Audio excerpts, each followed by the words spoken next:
umwijima w'icuraburindi hirya no hino nzira yaniho yo gutabagwa mana we waje kumuravyo uradutabara waje kumuravyo ariwe waje kumuravyo mana zagushimisha umutima wanje zavuga ibigwi by'amaboko yawe zavuga ineza wabwiye mana we zabihe zari bikomeye warabiduye mana zabihe zari bikomeye warabiduye mana zabihe zari bikomeye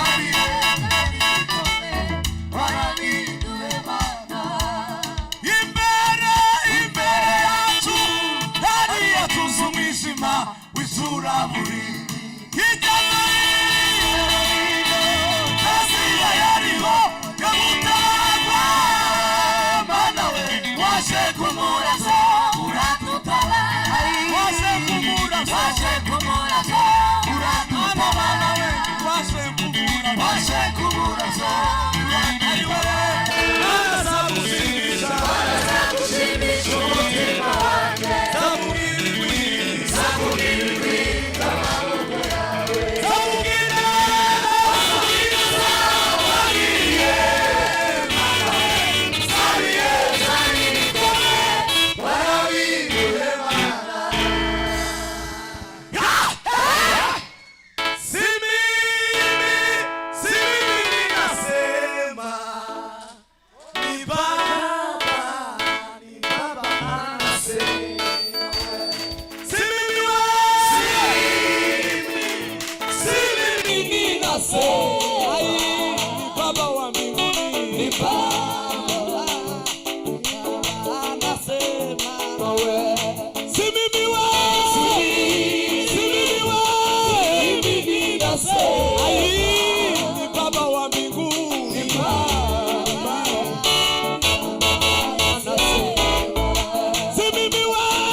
ugasanirwe Maria mumakazi bose umwanuga butagaba ugasanirwe ugaboneka ninda ugabuta umwana ugaboneka ninda ugabuta umwana Maria na yuva yako anasomenwa Maria na yuva yako anasomenwa Maria na yuva yako anasomenwa Maria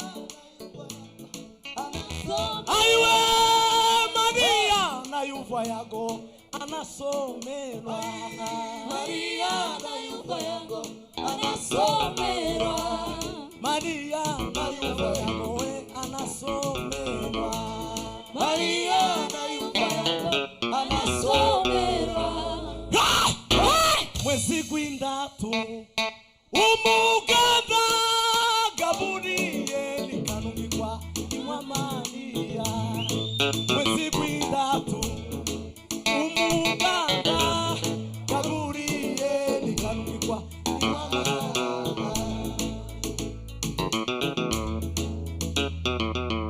semeni amen tukona mikolo miza tusimise lulema tumelinguyo mawetolokasi urufuro mawetolokasi wanatuma abantu banabulumutura abantu banatumira Petro ilakamuhunira tolokasa nazuka tukona mikolo itu tusimise lulema tuwenguyo mawetolokasi tukona mikolo itu tusimise lulema tuwenguyo mawetolokasi Abafilipi ibice 2 umurongo wa mbere ugeza kuri 5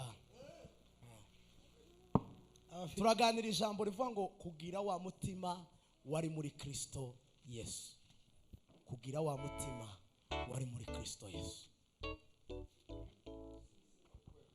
Abafilipi 2 umurongo wa mbere ugeza kuri 5 Bibiliya yavuze ngo nuko niba hariho gukomezwa kuri muri Kristo Bibiliya yavuze ngo niba hariho gukomezwa kuri muri Kristo Yesu kandi niba hariho guhumurizwa kuzanwa n'urukundo kandi niba hariho guhumurizwa kuzana n'urukundo rwa Kristo niba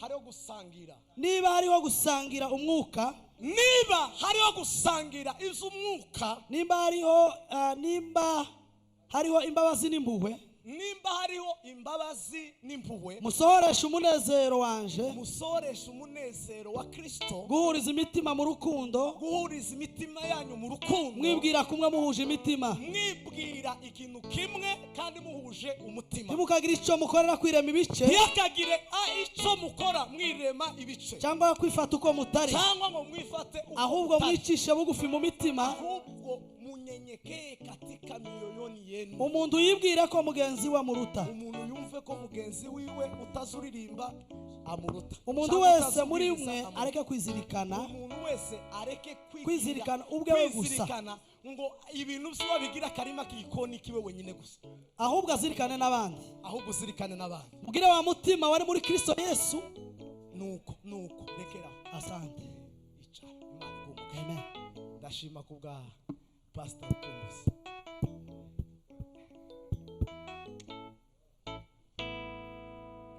tuzabona intwari z'Imana mw'ijuru tuzabona kabuye wagendeye i Bugande amarembo niyugururwa tuzabona intwari z'Imana mw'ijuru zimwe zagendeye kuri Goma tuzabona bizima wakoreye Imana amarembo niyugururwa tuzabona intwari z'Imana zimwe zagendeye ni Bukavu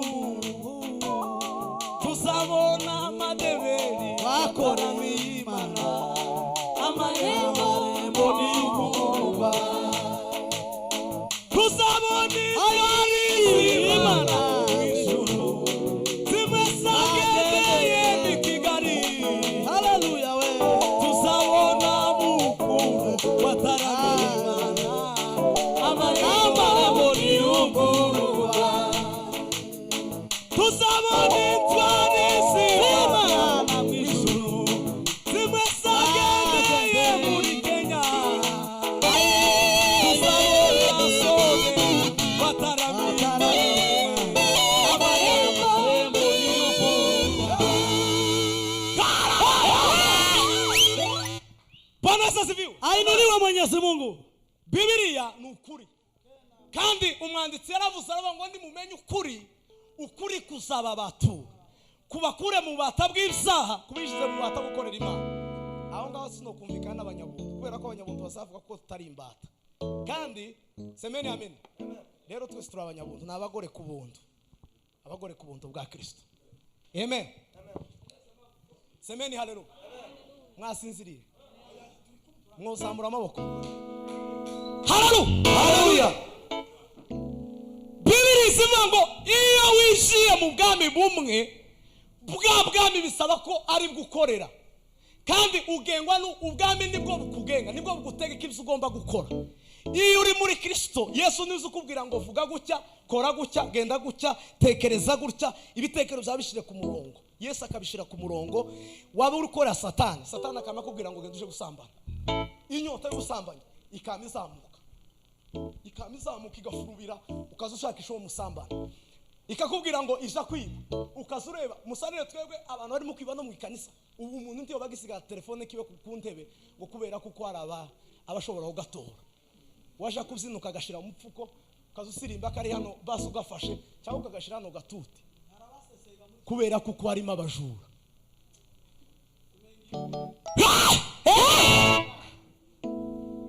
Biblia yavuze ngo mugire wa mutima wari muri Kristo Yesu.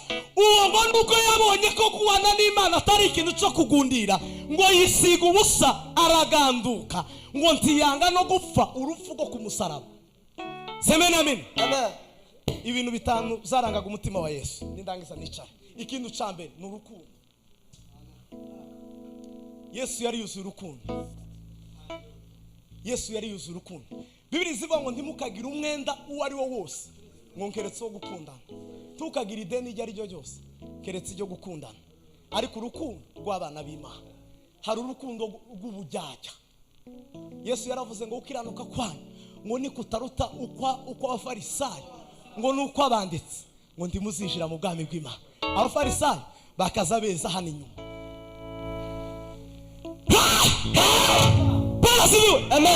Abafarisayo bakaza beza inyuma bakagaragaza inyuma yera cyane bakagenda basa n'ababungenga ubukristo bagaragaza ubukristo. Yesu yarabitegereje ngo arangiza arababwira ngo mwamva mwe mwebwe muzamwigira beza inyuma mumeze nko nk'imva nziza isize amakaro. Murabizi ko turi mu kuja guhamba tugasiga amakaro ariko hari ikintu kimwe nabonye muri bene wacu gikomeye. Turi mu kubeshana cyane ukamubesha. Umunsi we nagiye numva ubuhamya bw'umuntu bavuga ngo data bukwe ngo niwe wazanye mu insina y'intoka ahantu hamwe runaka ngo nukuri kw'Imana ngo yagiye mu ijuru ngo kubera ko yazanye insina y'intoke ntiyo kujana mu ijuru ntibishoboka. Cyangwa ngo mabukwe ngo mama ngo yari azi kwita ku bana banje. None mama atitaye ku bana banje yo kwita ku bana kandi ubuhamya bwiza kuri mama nuko yitaye ku bana b'abandi ariko atitaye ku bana b'abandi akita ku banje. Ubwo si ubuhamya azohemberwa. Ica azahemberwa nuko yitaye ku bana.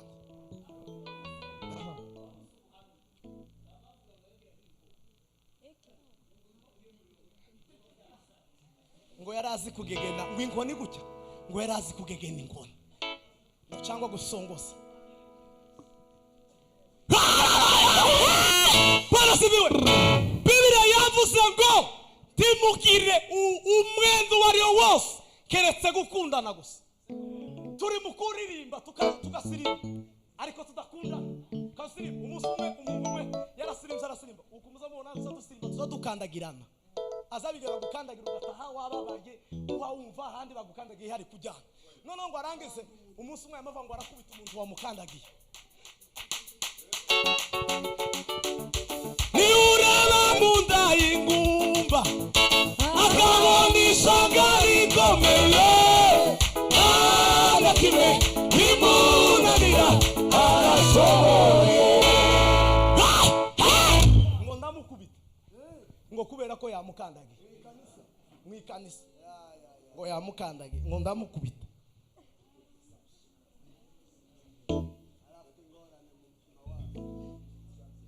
Abikigiye ntibashaka ukuri kubajya mu matwi. Abikigiye ntibashaka wisebe. Turirimbana ariko dukundana, tubwirize ariko dukundana, tubane tuyobora itorero ariko dukundana.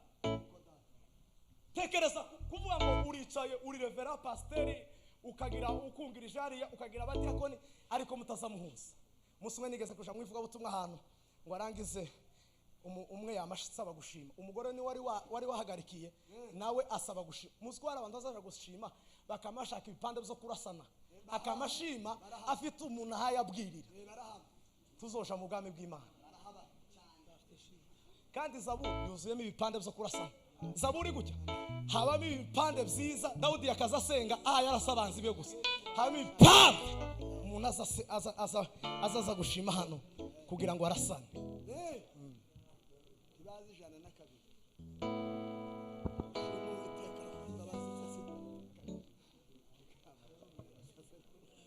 Duimana cyo muzamura amaboko. Haleluya. Mureke guhuga muzamura amaboko. Haleluya. Bibiliya dusaba gukunda. Umwanditsi yaravuze ngo kuko Imana yakunze abari mu isi zatumye itanga umwana umwe yari ifite w'ikinege. Amen. Fite batatu. Ubu nyine bavuze ngo batatu fate umwe mutange aje gupfira abamayi. Kuri abamayi kuri twebwe natwe tuzatumira ngabatwigwande kuri bo. Nukuvuga ngo nabo baza batanga urugero rwacu tegira uwo bikwaza. Siko iyo bashaka kuvuga batanga urugero kuri twebwe ko natwe batwita ko turi babi natwe twabita ko turi ari babi. Siko mvuze nabi ntabwo mvuze nabi kandi umva nabi ni kugiti nta mutima mubi bifite nta migumi bifite umutima wanje pi naje gutarameje ubundi nakazi rimwe nzota. Semena no bakaba ngo nifate bano bana umwana umwe kandi mfite batatu. Imana yari mufite ari umwe iravuga ngo mufate umutange aje gupfira bano bantu babi atwana beza. Imana imutanga mu maboko y'abanyabyaha kugira ngo baronke ubugingo buhoraho. Akubitwe asuzugurwe umwana umwe w'ikinege. Abantu badafite abana ko barabyumva ariko none utekereze kuvuga ngo wa mwana umwe w'ikinege bamukubite bamutera imisumari bamwice bamubambe urupfu rw'agashinyaguro birababaje. Ariko ngo arangize aravuga ngo kuko nabakunze namwe mukundana. Nubwo wavuga kundimi cyangwa ugahanura cyangwa ugashamburiye cyangwa ukazuguruka ariko nta rukundo tuzoja mu bwami bw'Imana. Umutima wari wuzuye Yesu wari umutima w'urukundo. Icakabiri yari imbabazi.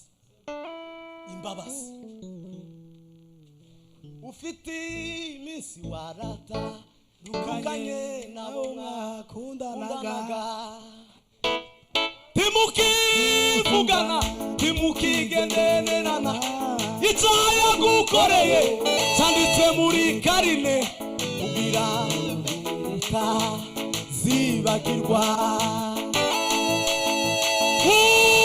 Uzageza no kugira umutima utababarira ariko noneho ugenda uhamagare abarabazi bawe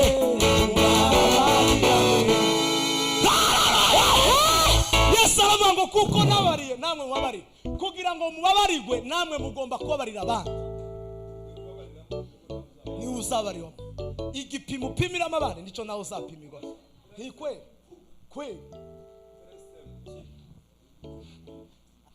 Bamwe baje barakoroganye n'abakazana babo baracafite imishinya gusa. Kandi azaza yarangiza ashikamuha akananirwa kunezerwa, ukabona yarakamukiwe nta kinezerwa. Nukubera ko kutababarira, ko kubabarira kuza kubo, kutababarira kuza kubo, ariko ibabarira uzo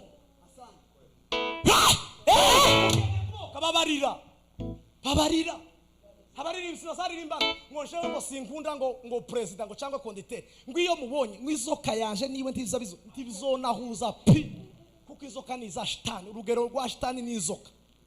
Nimba ufite izoka mu nda yawe ufite shitani. Izoka yanga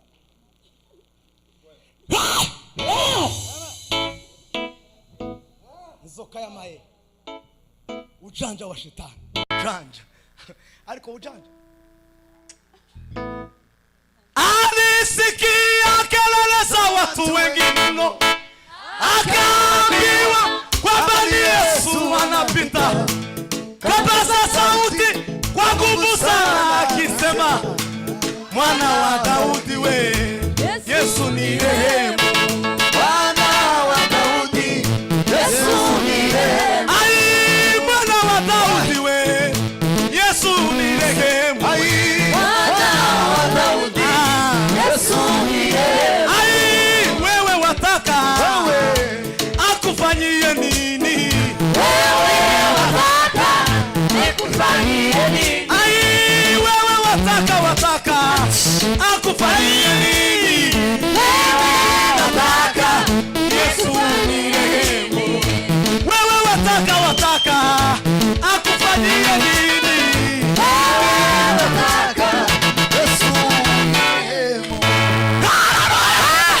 Ukene kwako Bibiri zivuga mu gitabo cya Matayo ibice 6 umurongo wa 14 ngo kugira ubabarirwe ibyaha ngo nuko nababarira abandi. Ukuri kugira ngo ubabarirwe, kandi umuntu wuzuye imbabazi nuzi ko nawe ari ikosa afite.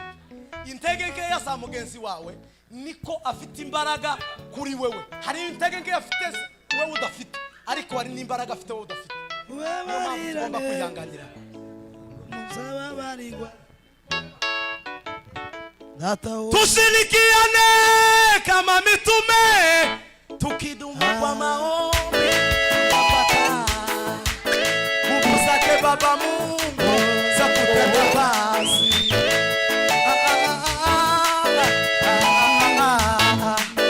Nguvu zake Baba Mungu za kutenda kazi. Mubabarirane ningo tuzababarirwa. Data wo mw'ijuru turemeye imitima mishasha kandi babarira. Semeni amen. Amen. Imbabazi tizigira ikiguzi. Imbabazi umuntu nagukoshera ijyambere, icya kabiri akagukoshera, tukavuge ngo nubundi ngo ubushize ngo wangiriye gutya kuko nti wakababariye.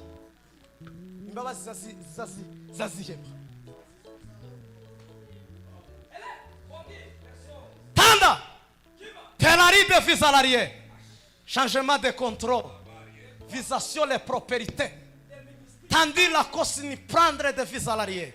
Siza mpuza n'umuntu uvuga ngo uriya muntu hari muri moto wa kwanza. Bibiri zivuga ngo umuntu wese amere ko yararagihamagara. Iyo ugiye muri moto ya pili uwo waraguye, kuko nta moto wa pili wanditse muri Bibiri iravuga ngo umuntu wese amere uko yararagihamagara. Kandi iyo ugihamagara usuvuga ngo ubunyinde nosha mw'ijuru, ukazamva ukumbuye kwasha mw'ijuru, ukazamva aho batarama boza gutarama. Ariko ubunyine kubera idini na moto wa pili muzamukenera kuza mu ikanisa ryanyu gusa karima k'igikoni kanyu.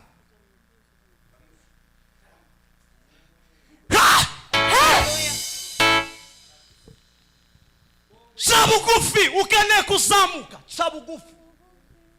Kama ni kuimba na shetani anaimba, wala kuimba sio njia ya uzima, nakwambia usijivune.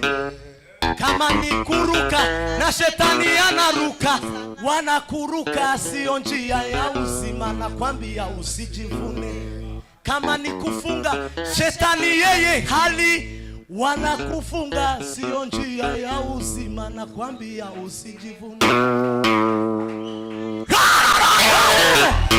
Oya ngojewe ngozangu bitangwa mafungo ngo ya 40 jours.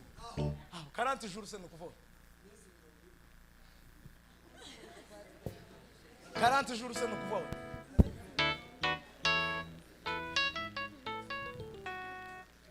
Yesu yaravuze ngo nimuja kwiriza ngo nimuja kwiriza ngo muzinjire mu nzu ngo nimurangiza mukinge ngo mwiherere ngo naso nawe ngo azaza ngo akumve ngo bazoge nurangiza wisige ngo abantu batamenya nguko wirije. Ariko ubu nyine zo bamukubita kuri stat ngo uyu munsi turi mafungo ngo 20 jours tutajya.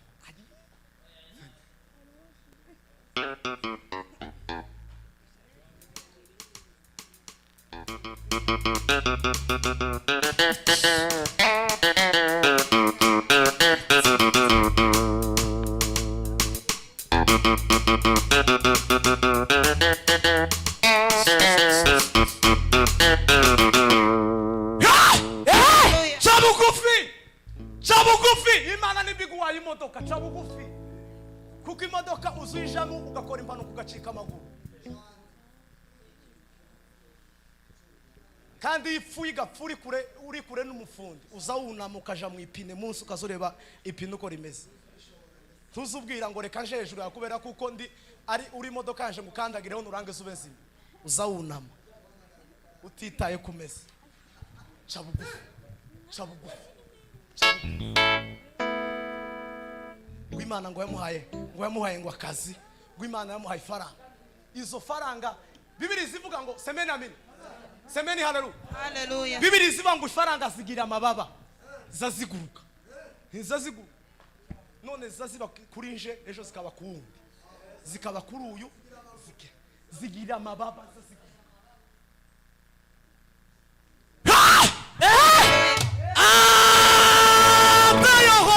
Masuga abantu siga byosi byuli mukora bili byachanya kininiwe langizenye nilimufile witifalanga ngwitini ndalo ngabutabana ngwiti kibuzi chingi alikoloshinda mutulanga longa kutingagila ngasiga byosi byongalangiza Yesu uwa mukatubulula tayoho ariko tubwija kwishushanya. Abantu benshi ubunyine bari mu kwishushanya. Uzorebe umugabo umwe yaravuze ngiwe ngo hari abantu babiri atokopa ifaranga, ngo umuntu wa mbere ngo n'umuntu uba wambaye akabere, aravuga ngo umuntu wambaye agasapwe akabere ngo ntiyo mukopa ifaranga kubera ko ngo azabona yohemuka vuba. Uwo n'umuntu wavuze uti, aravuga ngo umuntu wa kabiri ngo agakepso nimba ariko mwumva, umuntu wa kabiri ngo n'umuntu witukuza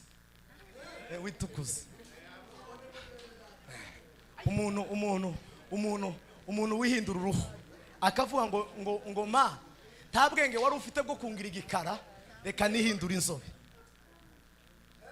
Nta bwenge wari ufite wa mana we, nta bwenge wari ufite ukagura mukoro ukikoroka, kandi baza bagira amadowadowa ahantu hose yari akagufuka ingingo zihuriye usanga hagira amadowadowa.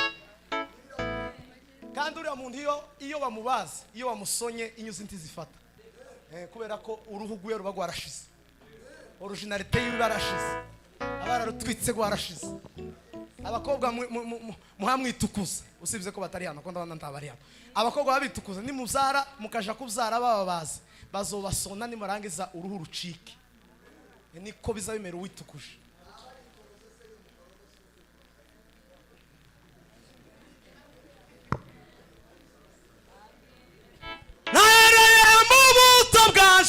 Nirukinyuma y'imisari kwiransize negereye n'abakambwe ngo bagire inama isumba izindi mu buzima.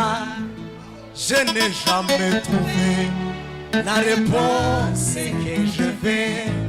Je n'ai jamais trouvé la réponse que je veux. Nabashije Bibiliya amateka y'ukuriwe hakurya y'agwa ruzi iwacu niho zicara karuhuka muri rurate zizongera kwiruka habe no guhagarara inyuma y'ibihe nzaba ndi kumwe n'umugenga w'ibihe mpagaze mu gihe kitazashira tuzabana na jambo maze aduha ijambo tuvuge ijambo imbere ya jambo tuzabana na jambo maze aduha ijambo tuvuge ijambo imbere ya jambo tuzabana na jambo aho utobonera ibisubizo abavyeyi babatobisubizo aho utobonera igisubizo muno kirahari tuzabana na jambo maze aduha ijambo tuvuge ijambo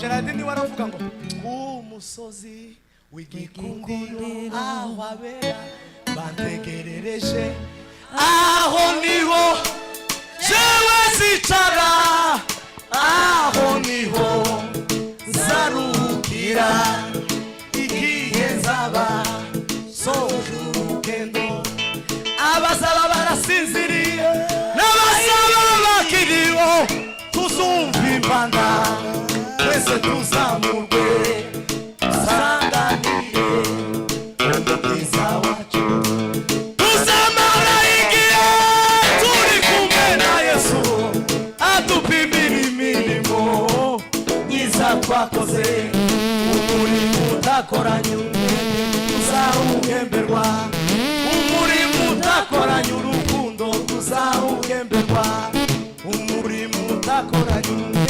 tuzawuhemberwa umurimo utakoranye urukundo tuzawuhemberwa nyuma yo gupimirwa iyo mirimo myiza dukora Yesu azahagarara ku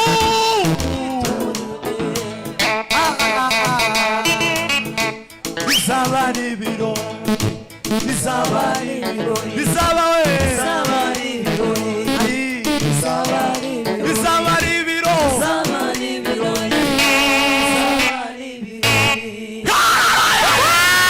Imana data izaguruka ku ntebe yayo izabineshejwe nuko tumaze kugerayo izafata umwite iduhanagura amarira n'inzu yatwamize dukora uyu murimo n'inzu yatwamize dukora uyu murimo we n'inzu yatwamize dukora umurimo wa data n'inzu yatwamize dukora uyu murimo n'inzu yatwamize dukora uyu murimo n'inzu yatwamize dukora uyu murimo n'inzu yatwamize dukora uyu murimo Imana data izohagarara ku ntebe yayo ngo izabineshejwe nuko tumaze kugerayo ngo izafata igitambara moshwari wowe uzaburiye ariko hari abazinye bakagira ibyuya ariko batazobona Imana hari abasore benshi badatambira Imana bagakesha ijoro batamba mwami Imana mwami Imana abo ngabo bazobura Imana bazorara babyina gutya babyine mu kabare nka zimwe pasiteri yatubwiye ariko Bibiliya kiravuga ngo ugira urukundo ugira imbabazi nurangiza icyo bugufi icya gatatu ngo mwe kwizirikana icya kane ngo mwe kwizirikana ubwanyu ahubwo ngo muzirikane abana hari abantu batazi kuzirikana abana Yesu yakaza azirikana abana yakazagera ahantu umurwayi arwaye Yesu akavuga ngo titomusiga gutya ijuru ryamutangariza ko hari umurwayi ugize mu ishyamba iminsi myinshi akahaca kugira ngo asiga mugire neza ariko mwebwe mureke mabwire na ishuri rino jambo rivuga ngo gukunda mugenzi wawe nkuko wikunda si ukuvuga ngo fata abana banje nama mubaheza ngo ndagukunze kuko nikunda. Nukuba niba mbonye ifaranga kagira umugabane umwe ngomba kumwifuriza nawe nkawumuheza, narangiza nkamwifuriza ibyiza, ibyo nagezeho nkamwifuriza ko nawe agomba kubigeraho. Ariko kubera ishari ryatuzuye, ishari Bibiri zivuga ngo ishari ngo ninka kujya kw'ikimungu ngo kiri mu magufa kiza cinjira mu misokoro. Ubundi ishari ni ishuri rya nyuma ryo kugira ngo winjire mu burozi. Abantu bose bagize uburozi nuko babanje kugira ikintu citwa ishari. Icagatanu, zambe munene, zambe munene, zambe nanga mosusa zalite. Zambe monene, zambe monene, zambe nanga mosusa zalite.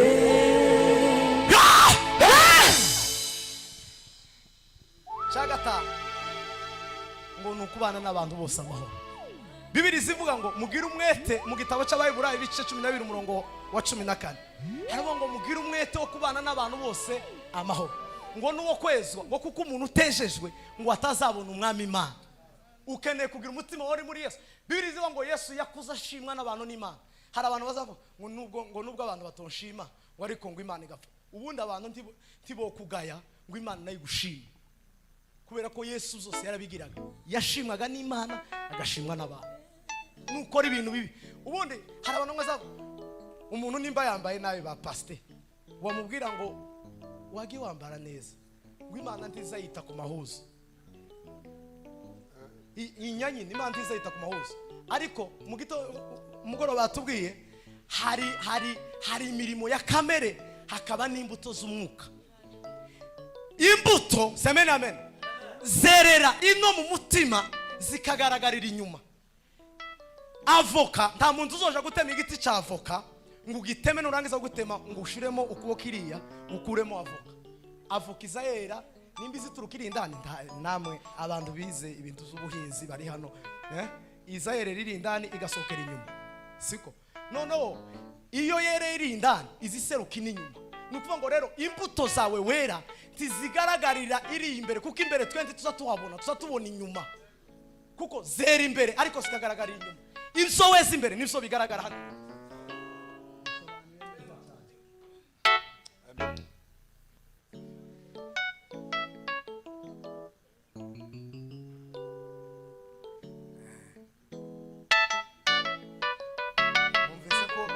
Mumvise ko ideni ryanje rishiri Burundi. Uratanga isafari. Niwe shingiro ry'umunezero witeka, nta wundi mugisha wo kwira turetse Kristo. Niwe shingiro ry'umunezero witeka, nta wundi mugisha wo kwirato uretse Kristo. Amahoro Yesu atanga aduha kurega ibibazo tukabibona ibitariho, tukagendera mu butsinzi. Amahoro Yesu atanga aduha kurega ibibazo tukabibona ibitariho, tukagendera mu butsinzi. Kuiteka vuga pastor tayo iyo umuntu yagiye mu burozi abantu basabzina gutya ukazona karabuya nukuvuga ngo nta mahoro, ariko umuntu ufite amahoro azayumva ko Yesu Yesu yangereyemo, Yesu ukaza wumva Yesu akurimo, ukaza wumva Yesu ugaragara, ukumva ntabwo ubwo bufite n'ubwiki urarudasiziriye, kandi Yesu yaratsinze. Ewe mwana w'umuntu, Yesu nakubora,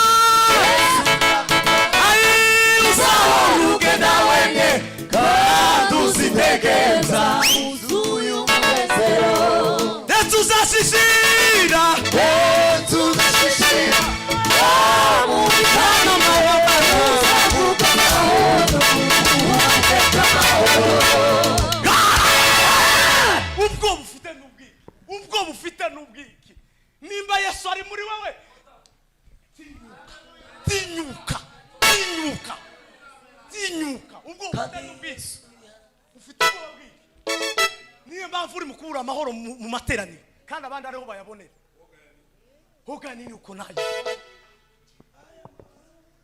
ubwo ba n'ubwiki. Jantangara jane bene data mu rugendo baragenda ntibananirwa, bagira ibanga Imana yabahaye. Jantangara jane bene data mu rugendo rw'abana b'Imana baragenda ariko ntibananirwa, bafite iyamba Imana yabahaye. Mu rugendo siko ndazonanirwa, iby'amatwi ya Satani yumva, iby'amaso ya Satani yumva, sizonanirwa keretse yaratsinze. Yesu sinzatsindwa, yaratsinze umazi mu butayu. Nshuti yanje nawe mwene data, bisabe Yesu we nawe akuruhuka. Nukuri Yesu yaratsinze. Niba ufite ubwo tinyuka kubera ko Yesu yaratsinze. Haleluya. Yaratsinze. Haleluya.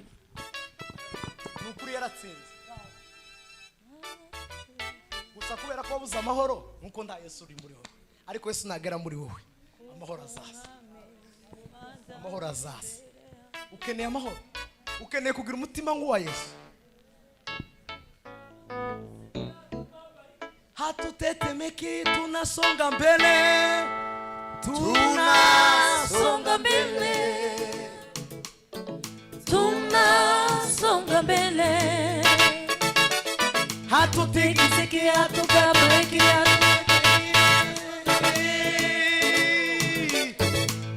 tunasonga mbele, tunasonga mbele. Biblia yavuze ngo mugire wa mutima wari muri Kristo Yesu, wari ufite urukundo, wari ufite imbabazi, wari ufite guca bugufi, wari ufite kutizirikana ubwe, wari uzi kubana n'abantu bose amahoro. Nimba muri quartier tuyemo,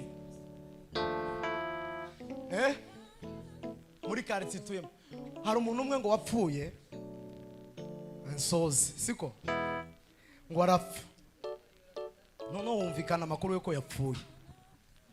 Muracyari hano ati kumana ndani vyago tamarira ndakuboroga, Tarufu kandi ndagahinda, none naje kwiye kujayo. none ngo baraza baramubika Haleluya. kubera ko yaragoye abantu muri quartier. Ngo umuntu umwe aravuga ngo ariko yapfuye neza, mwabonye ko bamushizeho agataka cyangwa yari yahwereye gusa arongera azuke. Baravuga ngo twamushizeho agataka. Ese upfuye bovuga borira cyangwa bovuga ati agataka bakarengejeho neza? Sivye ko bene wacu tuzatubeshanya umuntu wari mubi tukama duhaguruka ngo no muntu ngo yari mwiza, ngo yarazi kubana n'abantu bose kandi abantu bazi ko atabanaga n'abandi neza. Mugire wa mutima wari muri Kristo Yesu nibwo muzaja mu ijuru. Niba mudafite umutima wa Yesu timuzabona Imana.